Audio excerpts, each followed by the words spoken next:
So it is now my great pleasure to introduce, yes, we have a lot of lawyers, other individuals, but we also have a lot of doctors. The majority of doctors in the world do not perform medically unnecessary genital cutting on children. And it is our great pleasure to introduce one of those doctors with an extremely high level of integrity who's going to speak on the issue, Dr. Leif Thompson. Let's give a big round of applause. Thank you.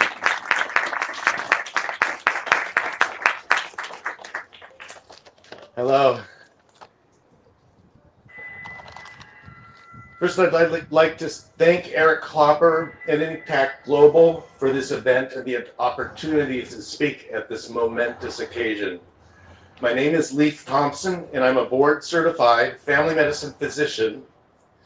Today, I'm speaking on behalf of doctors opposing circumcision for myself as a circumcised Jewish man, but also on behalf of the countless infants and children who have suffered the lifelong consequences of genital excisions and genital alterations to which they did not consent. Unfortunately, in this year, 2025, only those born with phenotypically female genitals are protected from unnecessary genital excisions and alterations, while those born along the spectrum of intersex genitalia and male genitalia are not. I'm focusing on those born with a penis today, but I would also like to remind everyone that circumcision can also affect intersex persons, transgender persons, and those on the gender spectrum as well. This is not only a problem for boys and men.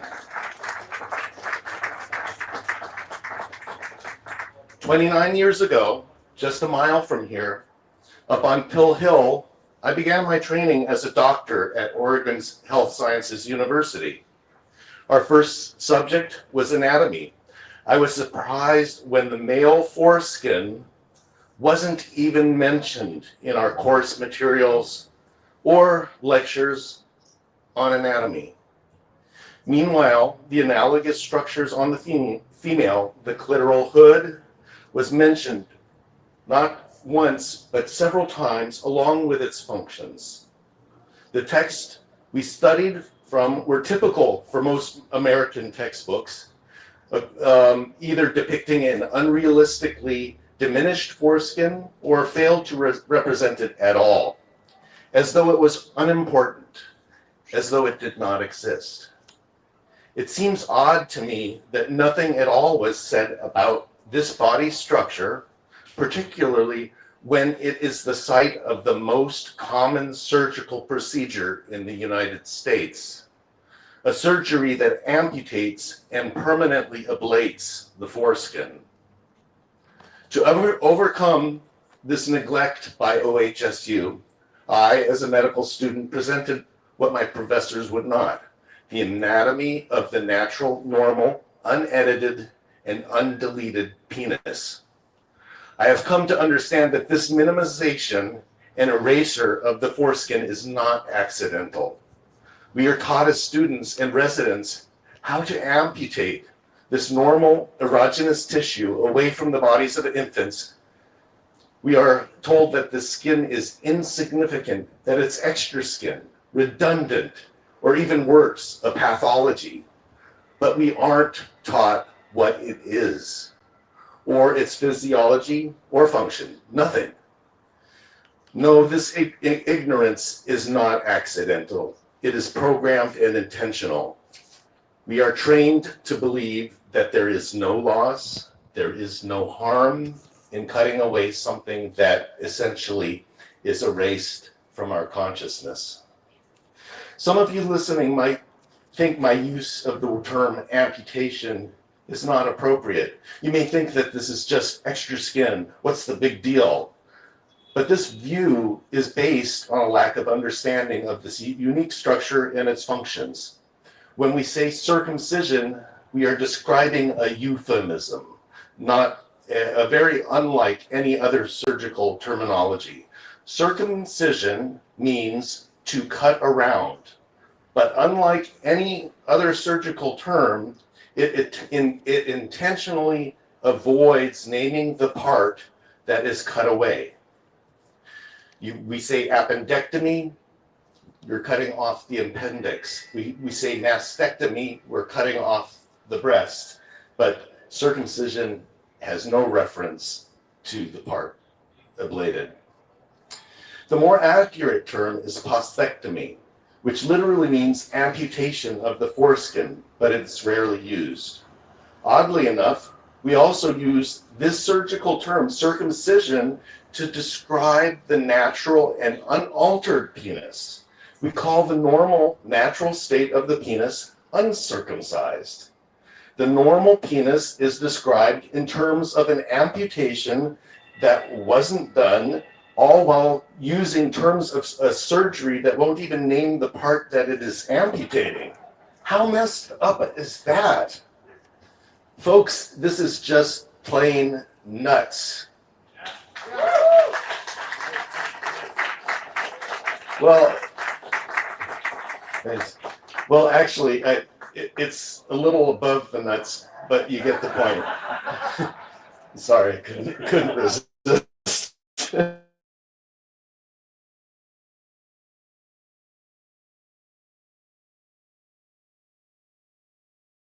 State of our medical system is such that it makes a profit off of a non-consensual amputation on a vulnerable population, all while gaslighting us into believing that the parts that were permanently taken away never truly existed or had value in the first place. This is delusion. It is intentional, and it leads to unethical practice and really, really bad medicine. Now I'm going to be pedantic for real and repeat myself. First, we have a body part that we won't name or illustrate in medical school or in the textbooks. Then we have an amputation that won't name the part that's being cut away. And finally, to top it all off, we define the state of the unaltered penis in terms of a lack of an amputation of a body part that we refuse to name. It's mind-boggling. This is not only not only a crazy approach to anatomy, it's actually a deliberate attempt at preemptively gaslighting us.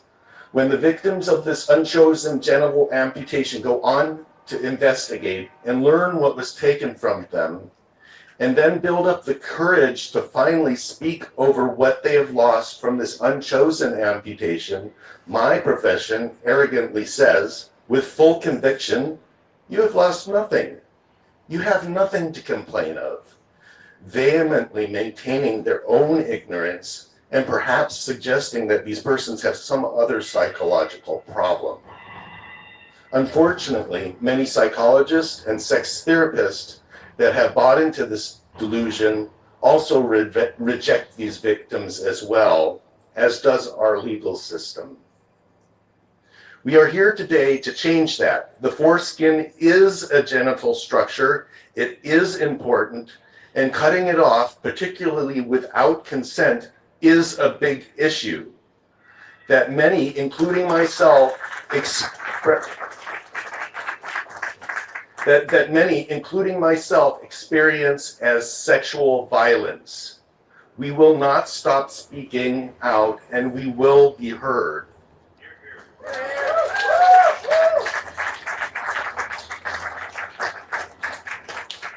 Now, I'm going to take a moment to discuss what the foreskin is. Anatomy is important. The foreskin is not a penile accessory option. It is an actual part of the penis. I know for some that's hard to believe, right?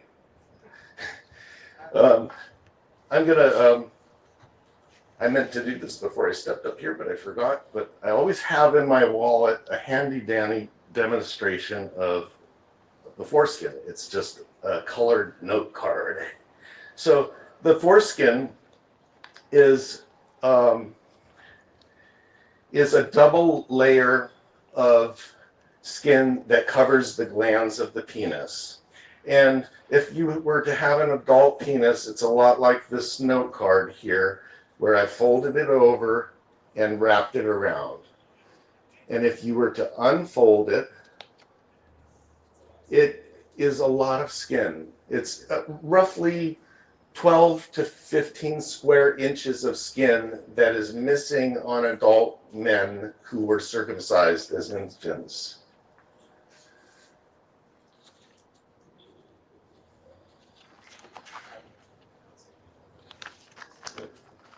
Just a second, I lost my place in the, so the inner, if you were to look at this, half of this card is the inner skin, and the inner skin has no hair on it. It's meant to be moist, like the inside of your cheek, or for women, for the inside folds of their vulva, their genital area. The outside skin is a lot like the rest of the shaft skin on the penis.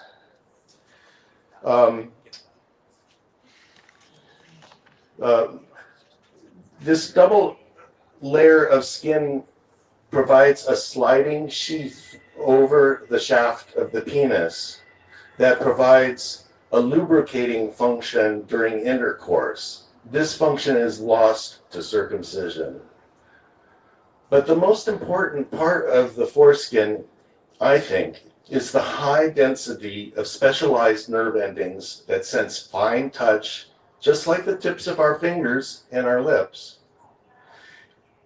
These specialized nerve endings sense fine touch, but they also have specialized nerve endings for vibration and stretch. By contrast, the head of the penis, the glans, does not have the capacity to generate these sensations. It has crude nerve endings called free nerve endings that sense pain, pressure, and extremes of temperature. In terms of sex, the head of the penis is dumb. The foreskin is smart. Those who have been circumcised are missing an important part of their sexual sensation. This does not mean that they are not able to reach orgasm, but it does mean that their experience is reduced, whether they are aware of it or not. There are two particular structures worth mentioning. At the point where the outer foreskin and the inner foreskin meet, at the edge of the fold, is a structure called the ridge band. And on the underside of the foreskin is the frenulum, what is now being termed the male F spot. Of course, all areas of the genitals can generate sexual feelings of sexual sensation, but the ridge band and the delta of the frenulum are the center of these sensations. What is lost to circumcision is not only 12 to 15 square inches of genital tissue, but the very center of sexual sensation. This anatomical knowledge is not new. In fact, circumcision was first introduced as a medical procedure over a century ago, precisely because doctors hoped that by removing the center of male sexual sensation, they could stop the unhealthy and sinful practice of masturbation. Its purpose was explicitly to reduce and inhibit sexual pleasure. And this rationale persisted until the 1960s when I was circumcised as an infant. Now you all know more than what 99% of circumcising physicians know. I should be handing out certificates. Yes, the foreskin exists. Yes, it is part of the penis, and it's important, very important. Yet these amputations continue without medical need and without consent. I'll need to wrap this up. I know I'm going on. But I feel like it's essential for us to start from a place of understanding the anatomy. If we're going to have a societal discussion over non-voluntary amputations, we need to start from a place of understanding what is lost. Our anatomy and its function is not just knowledge, it is our birthright.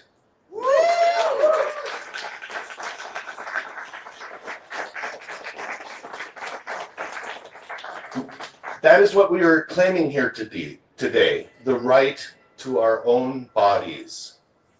There is so much more to discuss: the lack of informed consent, the sinister motivations of profit by physicians and hospitals, the fraud of coding for a pathology when none exists, the trafficking of body parts for profits by hospital and industry, the paradigm of parents' choice for a cosmetic surgery when the fact that the physician and parents should be acting in the child's best interest, not the physician's financial interests, or the parents' cosmetic preferences. The current paradigm of risk versus benefit, which entirely misses the inherent harm of a loss of a body part and its function. There is so much more to talk about. This is only the beginning of a societal reckoning that will take a long time, and it will be uncomfortable. Some of my colleagues may think I'm a reactionary, anti-vaccine type of doctor. I am not. In fact, I spent my time during COVID promoting vaccines, and along with a great team, I led the patients and employees of an organization of over 1,000 to have a 90% vaccination rate without mandates. I believe in vaccines. I believe in evidence-based medicine. I oppose circumcision because it's not evidence-based medicine.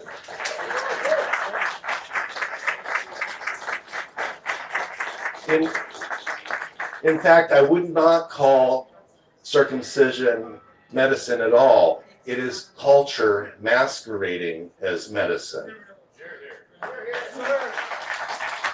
And I would like to take this moment to invite my colleagues who believe in evidence-based medicine to join us.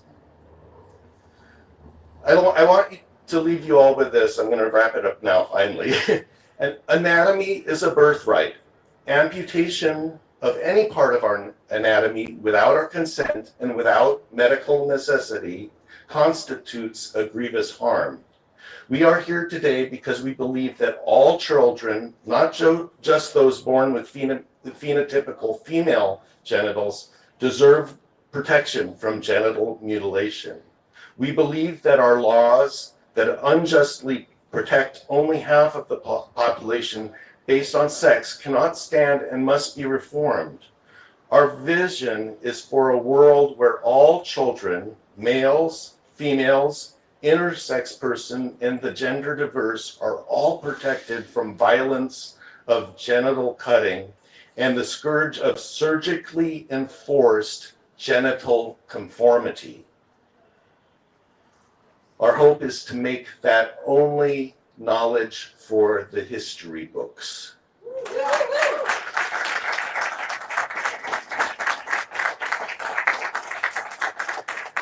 This battle may be long, but it will be won.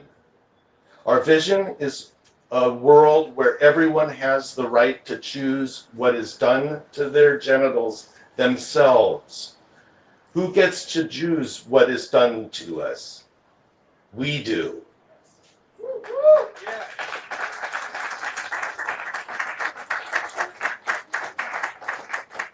Genital autonomy is for everyone. Thank you.